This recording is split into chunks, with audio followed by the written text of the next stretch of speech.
Yes, brother, come.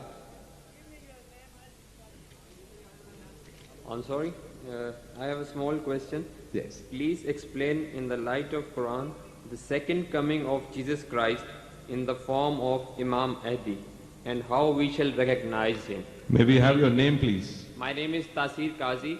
I'm a Muslim and that sort of a Muslim who goes to mosque every Friday, not a very staunch Muslim. MashaAllah. MashaAllah. MashaAllah. Now he's created quite a problem, you see. I believe that Hazrat Isa alayhi salam is coming. Allah took him up bodily and is coming.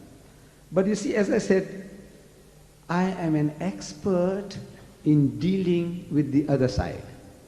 All these internal little, details that you want about what he's doing there in heaven, what is he eating there, all these are questions going to crop up when he's going to come back. He's going to come back with his body for 2,000 years. Is his hair growing? Who's trimming his beard? Or whether he's swimming in heaven with his beard. 2,000 years is a long time, for the beard to grow. If there are no barbers there in heaven, and endless, endless. And our great Allama Iqbal, he said, look, this is the pastime of the Qadiyani.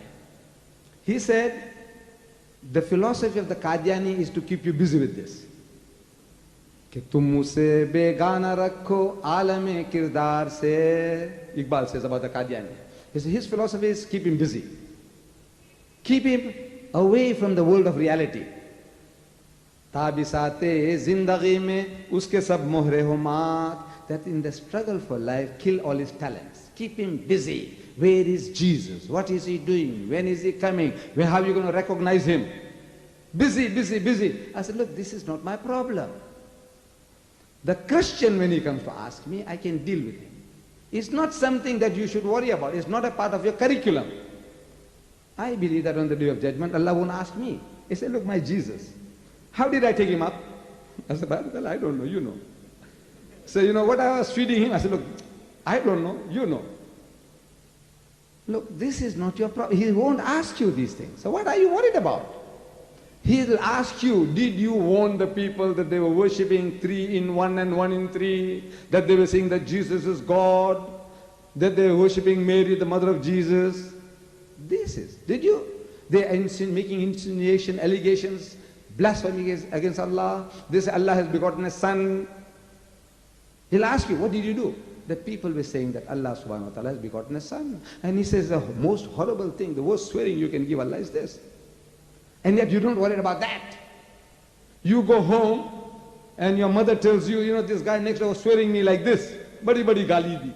You say, how does the paint work? This is very nice. And how did this thing happen? And how did you make the kebab? And how do you make the samosas? What's wrong with you? She is crying. He said, look, this guy next door, aisi badi mujhe gali di, swore me like this. Your wife tells you, your sister tells you, your mother tells you. And you start talking about all these other things. This is exactly what we are doing now. I said, look, let the Christian come forward. And he says, what is he going to do? How are you going to recognize him? I deal with him. This is unnecessary, absolute waste of time. The whole Quran is there telling you what to do, and now we want to now find out some entertainment to say, now look, mental gymnastics, see how this guy can juggle things out, see, and get out of the difficulty. And look, I'm not equipped for that. Bring me something real to chew, man. That the enemy says this. Now, how do you respond to that? The enemy says that, Muhammad had so many wives, so Jesus is superior because he had no wives. Come and talk to me like that. You see, anything. Tell me what the enemy says and look how to deal with it. I am telling you, I'm an expert in that. Don't go into all these fiddly things, man. Fiddly things. You see, keeping people busy.